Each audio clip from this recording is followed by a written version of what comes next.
So I want to introduce our keynote speaker. I think that we wanted him to be the person that gives the first lecture. I know Dr. Joseph Dubose for quite a few years, and he has been one of the pioneers in, I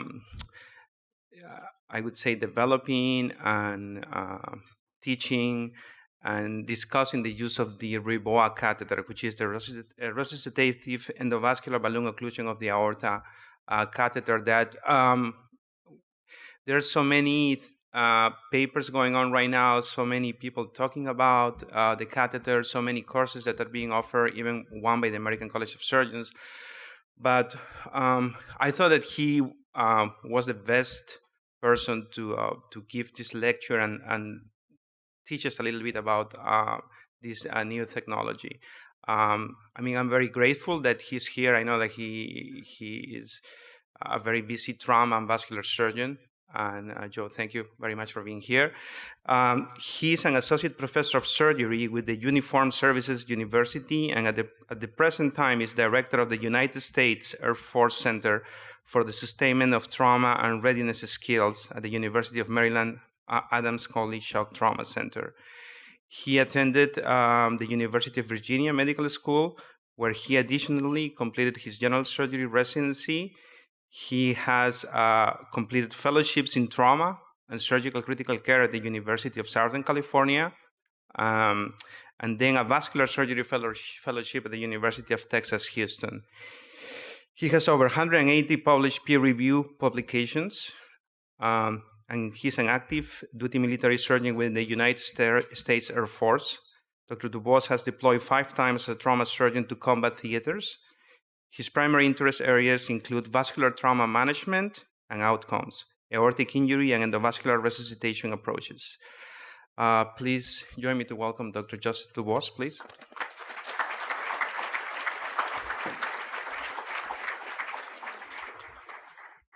Thank you very much for that warm welcome. It truly is a pleasure to be here today to talk a little bit about things that are very near and dear to my heart. And the primary thing that I'm going to discuss today is resuscitative endovascular balloon occlusion of the aorta, or REBOA, as we typically call it. I'm going to talk about some devices and some approaches today. I'm not affiliated with the companies that manufacture these devices. I'm a big fan. Unfortunately, they've not seen fit to pay me to talk about them, but that and my military obligation precludes me from doing that. But I will talk about some interesting devices. Why is this important to me as a military surgeon? This is a very important article and contribution contributed by Colonel Brian Eastridge from San Antonio, looking at the preventable deaths on the battlefields over a time span of about a decade. And what they identified is the things that we continue to struggle with as military surgeons. People bleed to death on the battlefield. So how do we stop that? And where's the primary problems that we need to address? If you look at the specific population that has death due to hemorrhage, we've made remarkable gains with regards to tourniquet utilization and stopping people from dying from extremity wounds, but we continue to struggle with treating and patients and salvaging patients who have significant hemorrhage from a truncal source. And this isn't just a military problem. If you look at a recent National Trauma Databank study, NCTH is short for non-compressible torso hemorrhage. So a location of bleeding where you cannot place a tourniquet. Mortality with that is over 40%. So this is a civilian problem as well. And here's the traditional response for many of these patients who are in extremis and not responding to initial resuscitation. And our question was, is this really the only hope for these patients? There are despite 50 years of use with ED thoracotomy, the results are still fairly dismal. There are some questions about appropriate indications for utilization of this procedure, and ultimately also a threshold for use. At what level of decompensation do we bite the bullet and make an incision in the chest so that we can place a clamp on the aorta in an attempt to salvage the patient? If you look at overall survival, this is a very important article from the Journal of the American College of Surgeons in 2000. The overall survival from ED thoracotomy patients was 7.4% when this procedure was applied for patients in extremis. after trauma. And that same article did give us some significant information about who's most likely to survive. Obviously, patients with a stab wound to the heart are much more likely to benefit from having their chest opened and rapidly having a stitch placed over that area, whereas our blunt injured patients are not likely to benefit. So where can we make some improvements in translating some of the benefits here? We do, from my I have two sides of a brain. As Dr. Vassar said, I trained in practice as a trauma surgeon for 5 years, then went back and did a vascular fellowship. So I now have to argue with myself in many ways between the trauma and vascular side. But I've learned a lot from the vascular expertise. And really, REBOA came about from what we have learned about another source of potential non-compressible hemorrhage, which is the rupturing abdominal aortic aneurysm. Vascular surgeons were the first to introduce the concept of balloon occlusion of the aorta in this context. And when you think about the traditional values that were always taught to me in terms of mortality, a patient presenting with hypotension and rupture coming into your emergency department, the traditional survival was about 50%. And Frank Veith and some other folks from New York have clearly demonstrated that balloon occlusion can be utilized to significantly decrease the 30-day mortality. So that really was an aha moment for some of my vascular military predecessors and colleagues that maybe this has potential in the military setting. Turns out we didn't really come up with the idea. It's not actually new. Carl Hughes was a Korean War surgeon who utilized balloon occlusion of the aorta in 3 patients. Now, none of these patients survived, but he did document the experience, and he did outline in his comments that he wished he'd thought of doing this sooner, and that he both in the course of injury and the course of his own practice. So it demonstrated some of the potential. In the pre-endovascular era, as endovascular technologies continue to improve, there were people in the late 80s who utilized this with some success. 13% survival in one series of 15 trauma patients, 35% survival in another. But the technology really had not advanced to such an extent that this could be widely utilized. Training was remained an issue, and it was subsequently largely abandoned in the late 80s because of some of these issues outside of a very few select centers.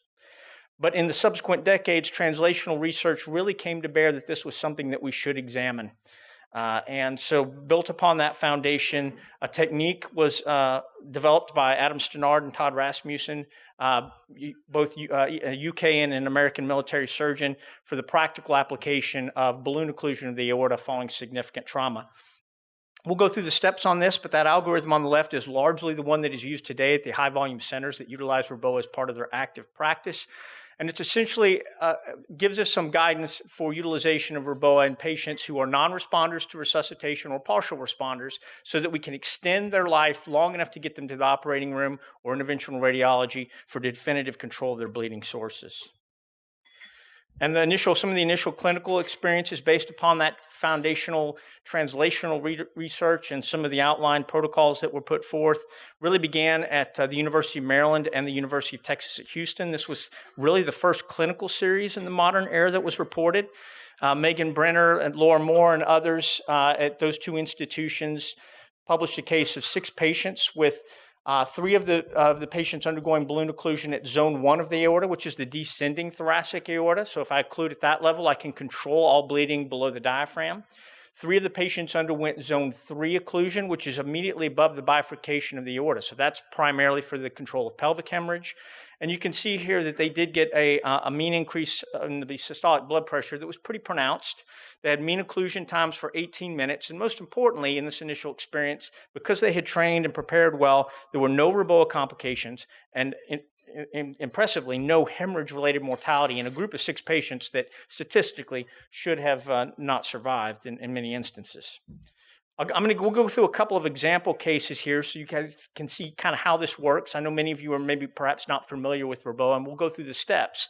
But these are the types of patients that it can be utilized. This is first case we'll talk about here is a 70-year-old Hispanic male. So this gentleman was struck by a vehicle, and in the pre-hospital setting, his blood pressure was 70/40, and despite attempted resuscitation en route, he was still 72/45 on arrival. So on arrival to this was actually at UT Houston, common femoral artery access using percutaneous ultrasound guidance was achieved. A right subclavian cordis was placed for resuscitation, and a massive transfusion protocol was initiated. Even after the initial rapid infusion of a unit of PAC cells and a unit of FFP, his blood pressure actually not only didn't improve, but started to move in the wrong direction. This gentleman had marked tire marks and abrasions across his right upper abdomen as shown. He did not have peritonitis, but he did have a positive FAST exam indicative of significant hemorrhage in the peritoneal cavity. So we had now a significant source identified within the abdomen for bleeding. He remained hypotensive despite his initial resuscitation, so a decision was made to utilize REBOA in an attempt to salvage this patient, stabilize them, and get them to the operating room. The right common femoral artery access was upsized to a 7 French sheath, which is required for placement of the REBOA catheter pry time device, which I'll show in a few moments with some of our basic simulation here. And the balloon was inflated to 15 cc's, demonstrating the loss of the contralateral femoral pulse. So that was our tip-off that we had now had full occlusion, and we were optimizing perfusion above the balloon to keep the brain and the heart happy, but occluding it below so that you did not have ongoing hemorrhage. There's an arterial monitoring port above the balloon on this device, and we were able through that to demonstrate an increased systolic blood pressure from 65 to 142 millimeters of mercury. Clinical course of this patient, this maneuver afforded us the opportunity to get this patient to the operating room for exploratory laparotomy.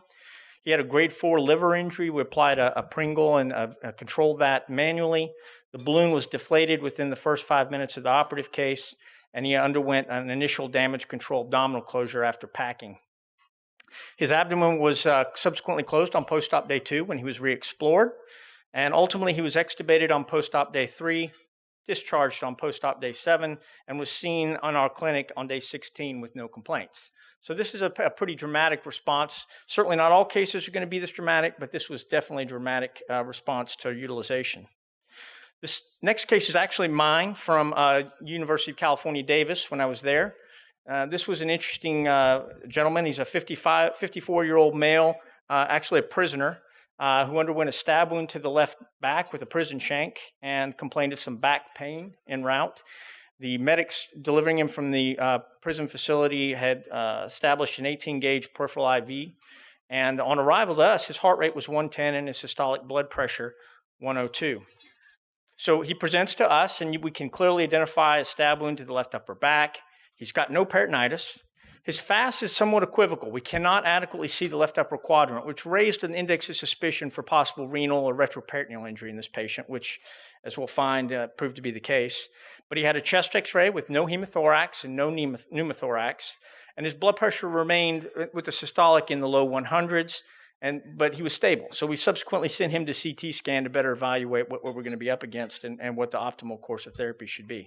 This is what we found on the CT scan, and you can see here on that right side, you can see that there's some significant extrav behind the illuminated kidney there, indicative of a stab wound to the renal parenchyma with significant hemorrhage.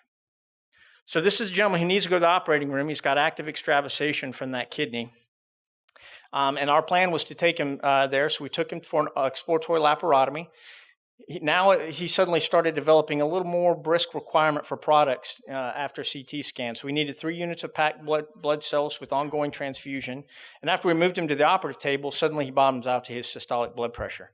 So we'd already placed a common femoral arterial line that was upsized rapidly, and we were able to place a REBOA to control the area prior to exploration. So utilize this as our proxy for proximal control.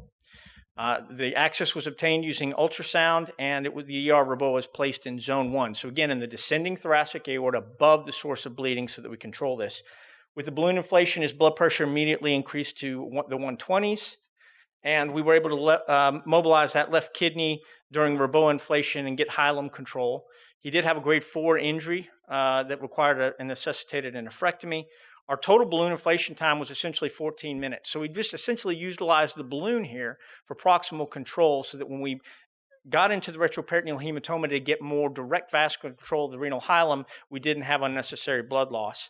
He did have some additional requirements for a gastric repair and a colon resection, a segmental colon resection, but actually did quite well. So this patient had his abdomen closed on return to the operative theater the next day at post-op day 1. He had a colon reanastomosis prior to that.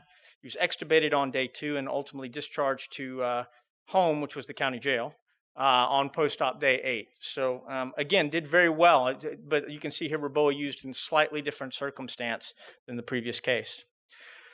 And the reality is that this technology is now out there and people are utilizing it quite aggressively. This is an article from the New York Times. Some of your colleagues, Dr. Sheldon Tipperman and others a little further south here in this state, had some pretty dramatic successes and have been early adopters of this technology and utilization. Very interesting article from the New York Times. And very fulfilling for me, the technology has now come full circle. This was really developed in partnership with military surgeons at some of our labs in San Antonio. And now to see it utilized on the battlefield to save lives is really very rewarding for me. Our special operations surgical teams from the United States Air Force were among the first to employ this into the field. They had last year 4 REBOAs that they utilized in an austere environment in 2016.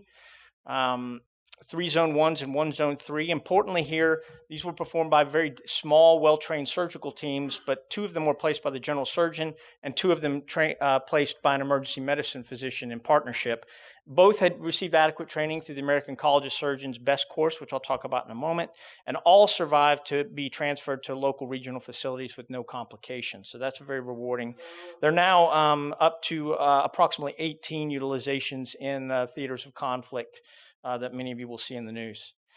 And in other countries, there have been some really interesting discussions. Many of you may not be familiar. The London Regional Medical Response for Trauma, they do send physicians to the curbside in some of these larger metropolitan cities.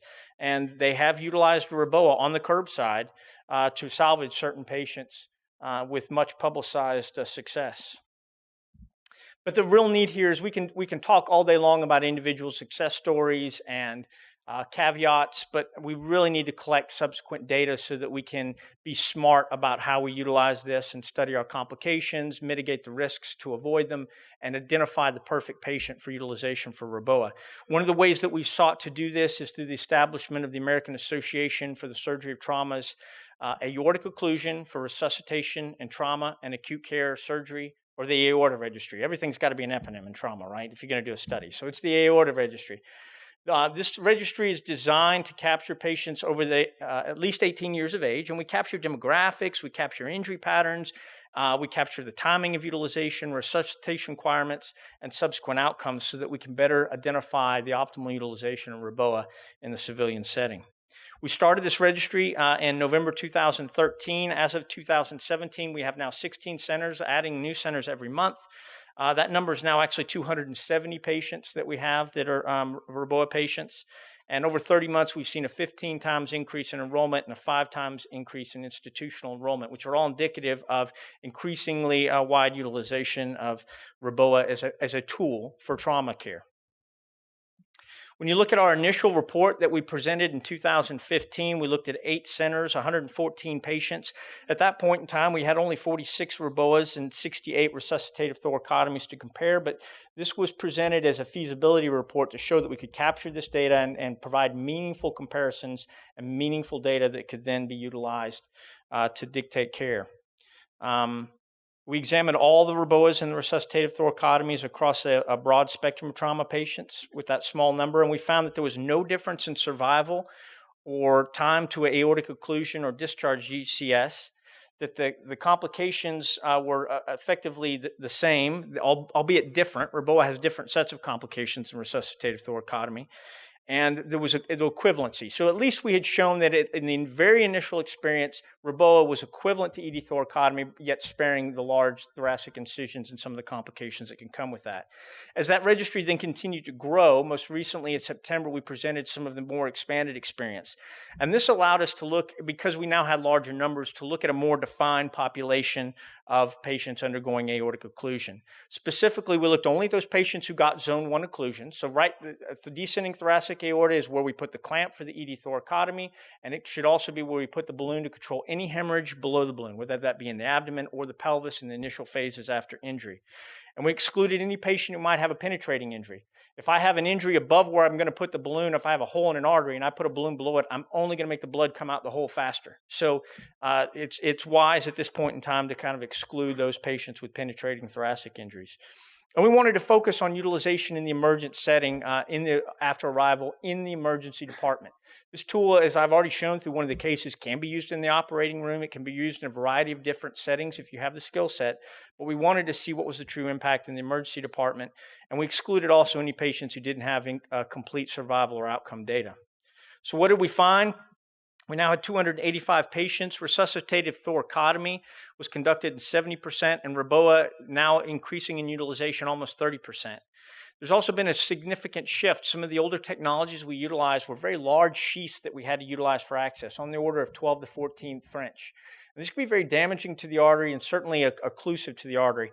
But the new technologies, as we'll illustrate today, are much smaller and perhaps mitigate some of the risk of ischemic issues with the limb after placement. So those are increasingly utilized in this particular setting.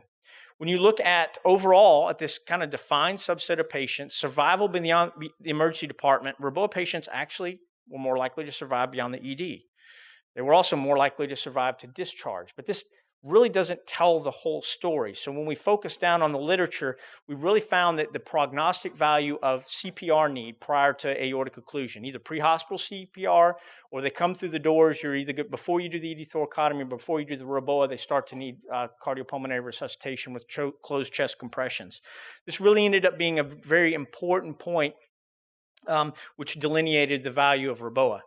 And what I mean by this, if you look at the patients who had required pre-hospital CPR, there was no difference between resuscitative thoracotomy or REBOA. Similarly, if they walked through the door and then subsequently needed CPR, no statistically significant difference between the two groups. So really, if a patient is already requiring CPR after trauma, you can do a REBOA, ED thoracotomy, you can stand on one leg. The outcomes are likely to be similar. That doesn't prevent us from moving forward with heroic interventions and attempt to salvage every patient before us, but we cannot, with the data present, say that there's going to be any difference in the outcomes based upon the form of occlusion. And this just simply slide to illustrate that. Where the value did appear and where all the statistical significance comes from is in those patients who've not yet required CPR. So those hypotensive patients, say their blood pressure is 70 to 80, and they're not quite to a level where a trauma surgeon would say, you know, I need to open the chest now. I need to open the chest before we go to the operating room. These patients, REBOA is increasingly utilized to stabilize them to get to the operating room and intercept them before they get to a stage where they decompensate to a level that they require subsequent ED thoracotomy. And then they can be used as a bridge to some of the many things that you're going to hear get talked about today, such as ECMO or other opportunities for continued resuscitation. The two populations, when we looked at REBOA and resuscitative thoracotomy, very similar. As one would expect, there were more penetrating mechanisms in the thoracotomies because, as I mentioned, if I have a hole in a large blood vessel of the heart, from a penetrating mechanism, the most effective way to deal with that current is to continue to open that chest. When you look at the non-CPR patients, they had better, if you do the REBOA before they require CPR, the REBOA patients had a better response in hemodynamics and a better physiologic response. But they also started from a different threshold. So surgeons and providers utilizing REBOA don't wait till the patient's at the absolute of extremis. They'll put the REBOA in earlier before they get to that level. This is just kind of a graphic diagram of how REBOA is currently being utilized. And you can see the patient on the left is injured and the right is death. And as the patient continues to bleed, REBOA represents an opportunity to intercede earlier to catch that patient before they decompensate to a level that they might need resuscitative thoracotomy. There's going to be some overlap there, depending on your skill set. When the patient is in a certain physiologic range, I, as an avid and frequent REBOA user, would be more likely to do a REBOA in some of those patients than some of my colleagues. But ultimately, when we get to that stage, if they've bled significantly enough to require CPR, the outcomes are going to be the same. So REBOA is an opportunity to intercede earlier in the hemorrhage process from whatever source it is. Traumatic hemorrhage, you think about OB causes, you think about even to some degree some acute care surgery, GI bleed type causes. Doing this early in the phase may prevent them from getting to further down the pathway of extremis. So as a summary from our second aorta study, most recently we found that among partial and non-responders to resuscitation who have not yet required CPR, REBOA appears superior in survival. After you start CPR, as I mentioned, the survival outcomes are equivalent. In clinical utilization, REBOA and resuscitative thoracotomy patients do differ. There's a higher number of blunt mechanisms that are utilized for REBOA, and you are more likely to have immeasurable blood pressure at the time of REBOA because people are utilizing it earlier before they've completely decompensated and lost vital signs. So if you want to put it another way, providers appear more willing to utilize less invasive REBOA earlier in the decompensation course, and earlier REBOA may mitigate the risk for subsequent resuscitative thoracotomy need. We're not done studying this topic. I think we have significant ways to go in terms of better understanding the optimal patient and defining some of the adjuncts that we can utilize to optimize outcomes. But this is kind of where we stand for the current status. There are some other interesting findings from the registry that are useful to present. I think when we first rolled out this technology, vascular surgeons as a community were very skeptical that acute care and trauma surgeons could perform this task. We didn't have the catheter and wire skills for these kinds of interventions. The technology has gotten simpler. Many of the long orientation wires that we utilize, you don't see anymore. The device that I show you today is not going to have a long wire. It's got a nitinol-infused spine.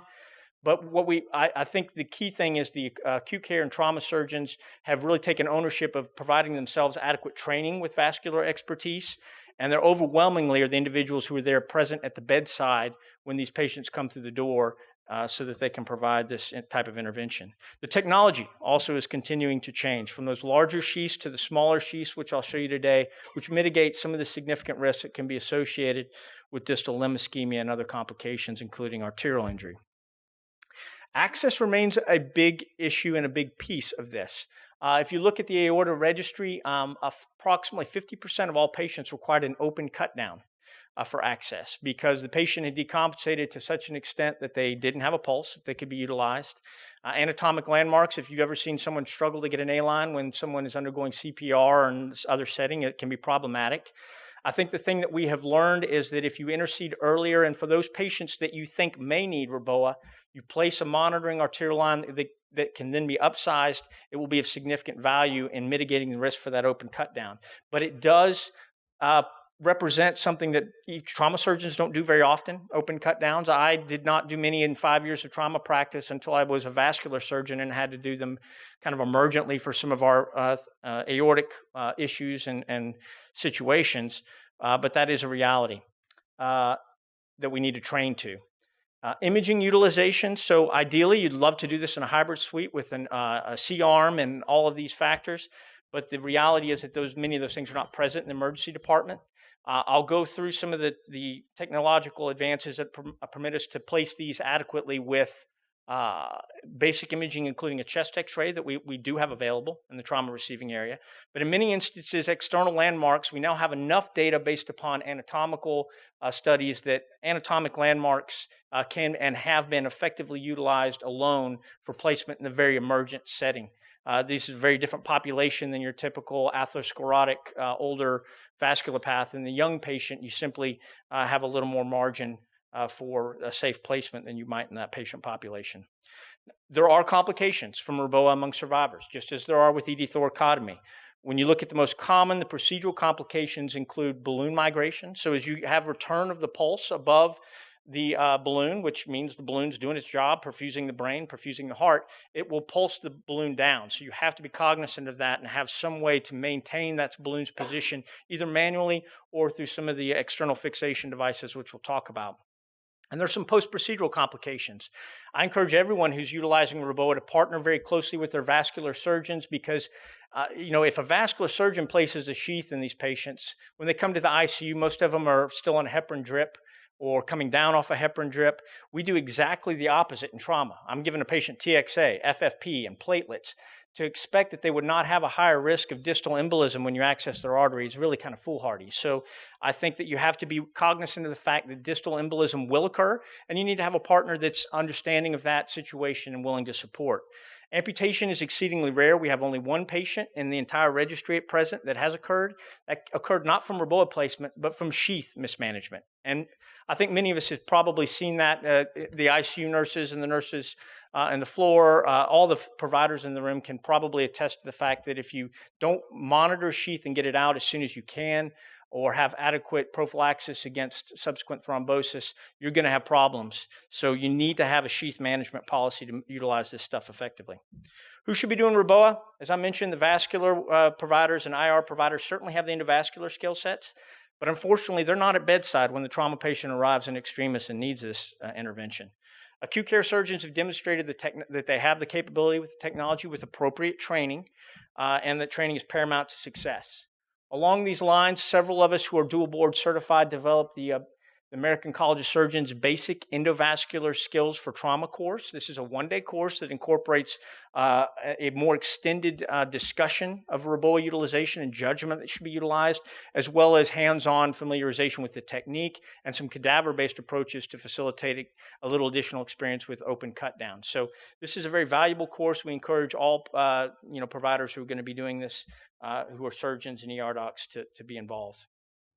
There's also some procedural innovations. The key is with the lower profile devices, the smaller devices, we hope to minimize the device-related complications. Trends certainly appear to be going that way.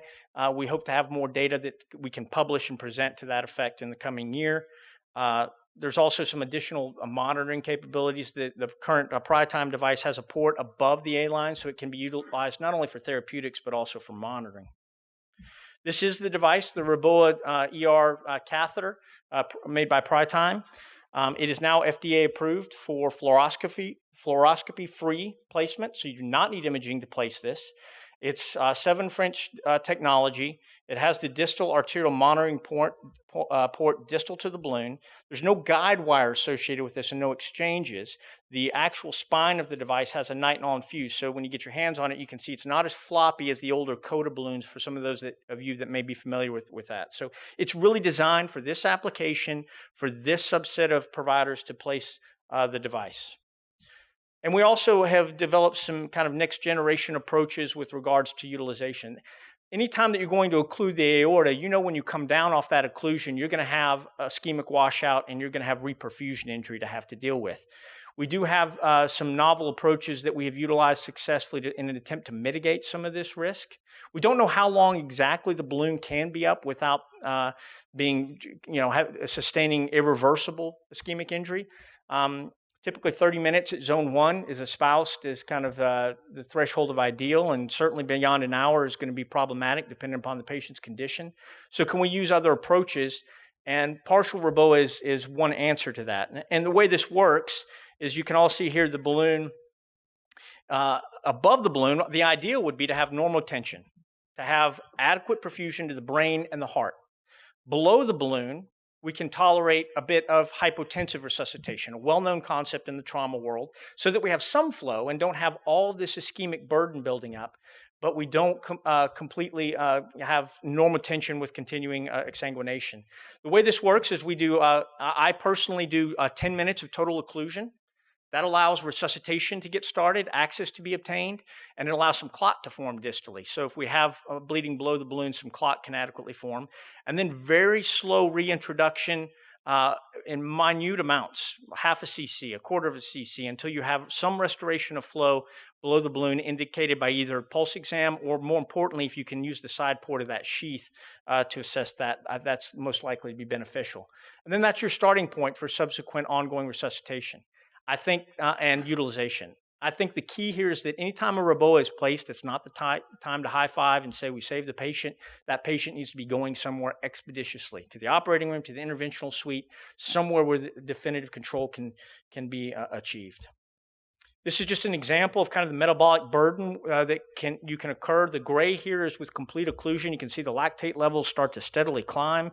With partial occlusion, as I described, we can maintain some lactate levels that are pretty close to control with the restoration of minimal perfusion distally. And that's not quite as problematic from a dislodge the clot perspective. I have a couple of videos on this. We've done some workshops. Again, I'm not affiliated with the company, but this is something I did for How I Do It for the Eastern Association for the Surgery of Trauma. There's 2 YouTube videos. I think it's in your synopsis. If you're interested in looking at that, please do. It's far from professionally done, so I hope you'll excuse my editing on it. But it does discuss the concept in detail. That is REBOA in general. I hope that it gave everybody at least an introduction. Many of you in the audience have not. How many of you had heard of REBOA before I started talking? Okay, so a few. I think it's important to have every member of the team understand that. I can remember when I went to UC Davis and really had to introduce the concept from nowhere. I did a lot of time in servicing everyone from the janitorial staff to every shift of the OR nurses to the ICU nurses. And when we all spoke the same language and can utilize this kind of technology as a team sport, I think that's a very important element of care. So education is key when exploring the utilization of these technologies. I think now, if I understand Dr. Vinces correctly, he wants me to do a brief simulation to walk through the steps. So if you'll bear with me, I think we're going to move the camera over. I'm going to take this. I'm going to ask Prytime, as I mentioned, I'm not on their payroll, but they were kind enough to send Brian Gorman here from the company today. He was a little nervous about getting on stage, so we can give him a round of applause or whatever you want to do.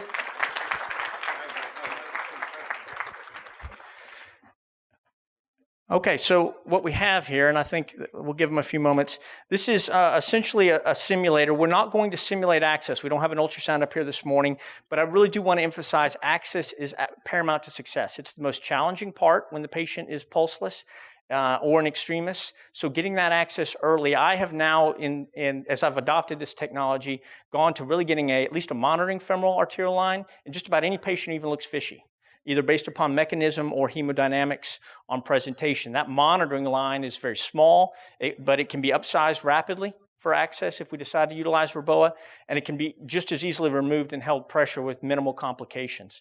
So that access, we will not do access today. We already have a subsequent sheath here. You're going to switch cameras. Okay. So this is the 7 French sheath that has been placed in this particular device. So once you do have access in this patient, again, nothing replaces ongoing resuscitation. You should continue with standard ATLS protocols. All of that is going on around me as I'm focused on the REBOA. I will say from a learning standpoint, when I move in to do REBOA or a fellow is assigned to that, I now lose all visibility on running the trauma code. So this is where the partnership comes in handy between your ER physician or your fellows, your senior residents. When you move to focus on REBOA, your attention needs to be focused on that, but you need to maintain active communication with subsequent the providers in the room. So the first step now that I have this access, and this patient we'll simulate that this patient is not responding to resuscitation. So we don't have much. What we do have a simulated kind of pressure monitor here. I'll put here so you can actually zone in on that occasionally. I don't know how good the picture. You guys see okay back there? Can you see some of it, sort of? The first step is measuring where you're going to place the device. So let's say for the sake of argument here that this patient has a positive FAST exam after blunt mechanism of injury motor vehicle accident. Their blood pressure is now 50. I've given them 2 units of PAC cells, 2 of FFP. The operating room is preparing for the patient, but I need to get them there and get them there alive so that I can intervene. Now that I've placed access and I've determined I'm going to utilize the REBOA balloon, this is the Prytime device. I'm going to try to balance 2 things here. Yeah. Oh, you want to do that? Thanks. That's great. So this is the Prytime device. It's a nitinol infused spine, so it does have enough rigidity to kind of avoid being too floppy. And the key things here, the elements are this atraumatic curly Q tip. I wish I had a white screen to put that against. So there's an atraumatic curly Q tip.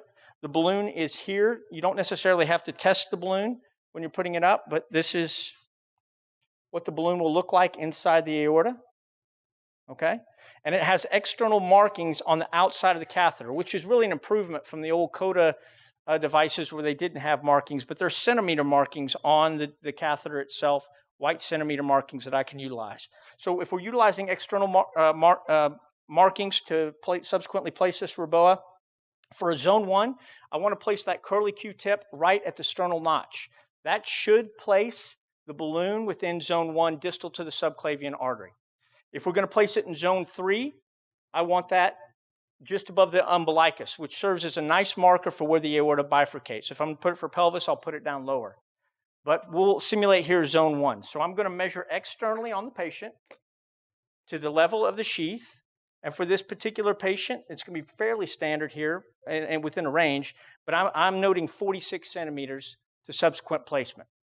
My next step, now that I've measured it and I know how far in I have to put the device, is going to be to flush the arterial line, because I want to utilize, there's a distal monitoring port distal to this balloon that when I blow up the balloon, I'll be able to have basically an invasive arterial monitoring line that's telling me the perfusion that I'm hopefully getting to the brain and the heart.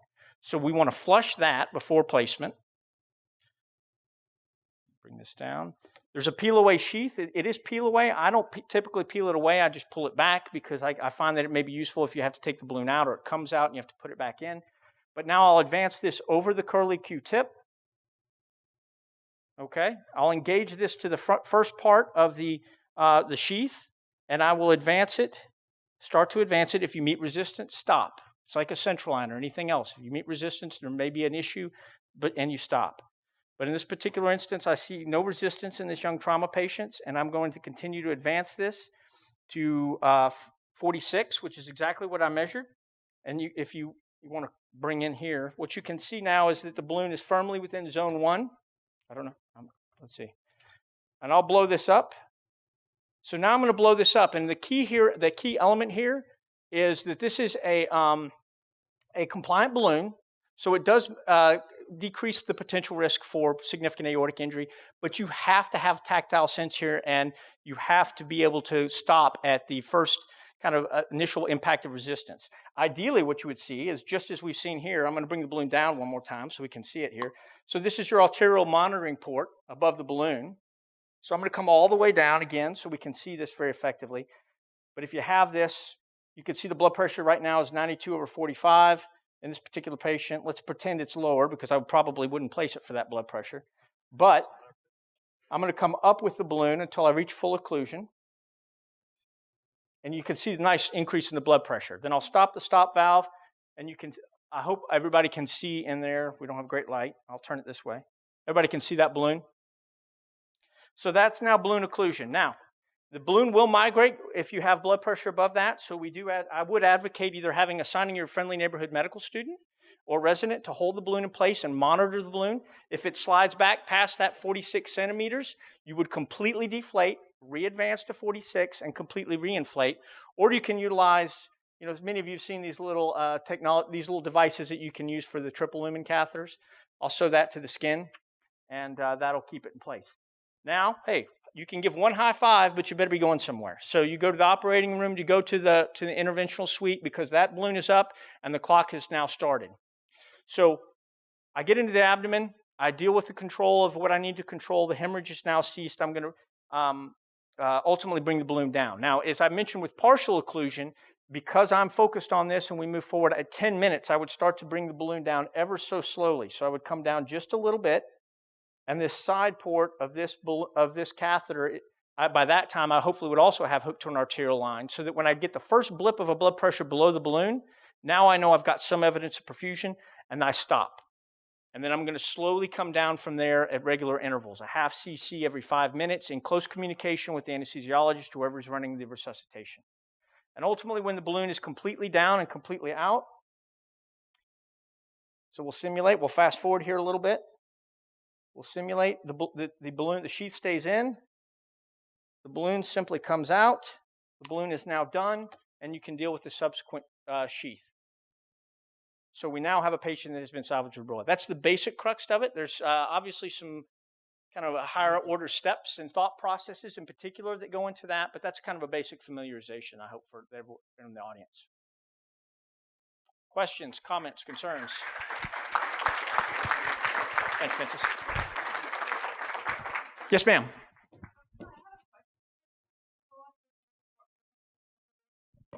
Yep. So it's an intravascular balloon, and it can be utilized for vena cava. I don't have the slides here, but I have one of my partners, our friends, Chuck Fox at Denver, had a recent retrocaval injury. He put one above and below the balloon. So he put one in through each groin, put it up, and put one above and below, then was able to expose that area. I think the principles of balloon occlusion at a lot of locations is not unfamiliar to vascular surgeons. They certainly get that. We do that all the time. I think communicating that capability to our trauma partners sometimes, they just don't think about it because they're not taught it. They're taught different approaches. So the hybrid approaches, now I wouldn't put this particular balloon, let's say for subclavian injury, if I'm bleeding out here, but there are other balloons that can be utilized by vascular surgeons, so a quick call to them can potentially get you out of bind. But this particular balloon, I do have pictures and proof of a patient that has survived from utilizing this balloon, 2 of them, one above and below the injury to facilitate vena cava repair. Yes. Yes, sir. I can. Everybody else?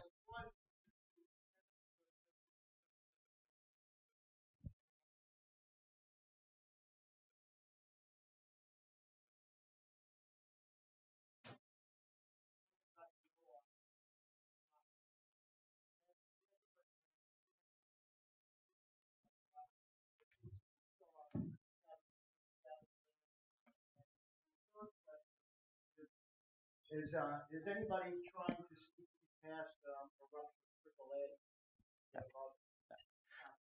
AAA? No problem at all. So, first question I believe was relative to the resuscitative thoracotomy, and what you cited was one of the benefits. Resuscitative thoracotomy, I think what you're getting at is in part almost a diagnostic tool in some ways. If the patient responds to that aortic clamp and they get to the operating room, those patients have a tendency to potentially survive, right? They declare themselves out in the emergency department. This represents, and I want to really avoid comparing this directly to resuscitative thoracotomy because I think that was our initial impression and approach, and I think it's maybe the wrong approach. They occupy some overlap, but really different worlds. Resuscitative thoracotomy is for that stab wound or gunshot wound to the chest that needs this type of intervention acutely, and really putting a balloon below a potential injury would not be favorable. REBOA, in my mind, my practice, and I do have people who study REBOA actively who think that REBOA should replace resuscitative thoracotomy. And that may be true for a very finite number of patients, but I think REBOA represents an opportunity to move earlier and sooner to restore perfusion so that we can get those patients to the operating room. I think it's something you use earlier in the decompensation pathway. Your next question, pediatrics. So has this been discussed in pediatrics? It's being looked at. Obviously, this balloon is probably not going to be the right size. So what can we utilize? One, you have to think about the potential need for that. It's not as common to need to do resuscitative thoracotomies in pediatric patients, but it is a possibility. I think smaller balloons can be utilized for specific indications. When you think about the operative indications here, think about that large congenital pelvic tumor for a pediatric patient that we could utilize this to temporarily control as we're excising it from around the vessels. We're likely to learn more about that particular piece. And your third question? Yep. I have a vascular partner at UC Davis who has done just that. The challenge with this is that, and one of the reasons vascular surgeons like wires is because if you have a large aneurysm, navigating that to get through the other end sounds easy, but it's not necessarily always the case. But this can be and has been utilized effectively. Again, I have pictures of that for utilization with ruptured AAA. I think most vascular surgeons are familiar with devices that we can place the wire and navigate it first and then bring up the balloon because then that facilitates subsequent emergent endovascular repair. This doesn't really afford me the opportunity to do that because at present, with present design, the wire does not come out the end of this. So I can't take this back. I could use it for temporary control, but that means I'd have to establish access somewhere else to get a wire up so that I can then put the graft for repair, if that makes sense. Yes, sir. What's the risks and have there been any studies inducing a clot using the old process? It is a risk, and that's why we speak heavily to the need to be very hypervigilant and have vascular partners on board or partners who are capable of opening an artery and doing a thrombectomy. I personally, to mitigate some of that risk, I take out these sheaths in the operating room every time. I think I'm more comfortable with doing that as a vascular surgeon. I recognize there may be some I haven't given them huge doses of heparin, and they may have some blood that is, they may be hypocoagulable because of their trauma. But if I hold pressure long enough for 7 French, I should be okay. And if I'm not okay, the most common complication is going to be a pseudoaneurysm, which is not, generally speaking, an emergency, whereas a cold leg from an embolic complication is, if that makes sense. So sending that patient up to the ICU with this catheter in a busy center that's not able to track that is not something that I feel super comfortable with. So I prefer to take them out and I'm a little more aggressive than most, but regardless, you need to be vigilant of that. But it's a different scenario. We're giving these patients, any vascular surgeon puts a balloon in aorta is going to have that patient fully heparinized and be checking an activated clotting time every half hour or an hour. We're doing exactly the opposite in trauma. And so I think as long as you can orient your vascular surgery partners that you may need some help because of that, I think it's a wonderful opportunity for collaboration across different fields. Thank you so much, sir. That was really fun and exciting. I, along with Dr. Ritter, have 2 questions. Okay. So first up is one thing that I had never thought about is after the REBOA catheter is up, what in fact are the distal pressures to the balloon, both in a full REBOA situation as well as a partial REBOA situation? I just thought in my mind it would be a pressure of 0, which of course doesn't make sense. So I'm curious, what are actually the arterial pressures distal to the aorta once the REBOA catheter has gone up? And in regards to the first patient that you presented, the 70-year-old Hispanic multi-trauma pedestrian versus auto, we've done a lot in terms of educating our EMS providers on damage control resuscitation and the dangers of normal saline in a trauma resuscitation. What are your thoughts and educational strategies to the use of TXA in that patient initiated in the pre-hospital sphere? Good question. So it's true that when you blow the balloon up, we don't, the measured blood pressure is likely to be 0, but there are some patients who have collaterals. And I have interesting angiograms with a fully occluded aorta and just a trickle through collaterals coming back into the aorta. It's probably not enough to keep you out of ischemia. And I don't know how present it is in trauma patients who are really clamped down as well. But presumably if it's not 0, it's pretty close to that with the balloon fully up. I think that was your question. The second question is TXA. Tranexamic acid still needs some additional investigation. We have it's a whole different talk, but we still have the preponderance of the CRASH-2 data, and we have a growing body of literature that's helping us refine exactly who's most likely to benefit from TXA, typically based on thromboelastography results.